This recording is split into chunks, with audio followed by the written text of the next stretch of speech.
God didn't find your brother. నీ స్నేహితుడిని దేవుడు కనుగొనలేదు. He didn't find your another member of your family. మీ కుటుంబంలో ఇంకొకరిని దేవుడు కనుగొనలేదు. God has find you alone. దేవుడు నిన్ను కనుగొన్నాడు. He has find you alone. నిన్ను కనుగొన్నాడు ఆయన. So you are special.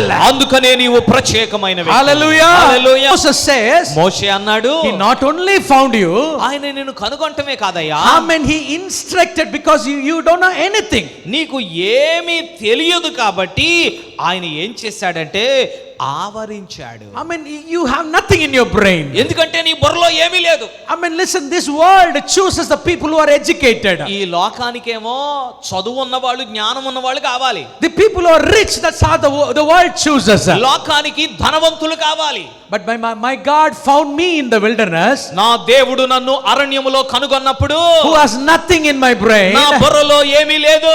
So he gave the word of God. అందుకనే దేవుడు తన వాక్యాన్ని ఇచ్చాడు. He gave the law of the Lord. తన ధర్మశాస్త్రాన్ని ఇచ్చాడు. And he taught me.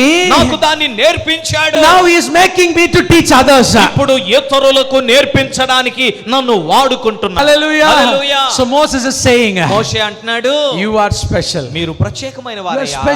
ఓ యవనతరమా, మీరు Because you are ప్రత్యేకం. instructed by God. దేవుని చేత మీరు బోధన పొందారు. Who is your teacher? మీ బోధకుడు ఎవరు? Holy Spirit is your teacher. పరిశుద్ధాత్ముడే మీ బోధకుడు.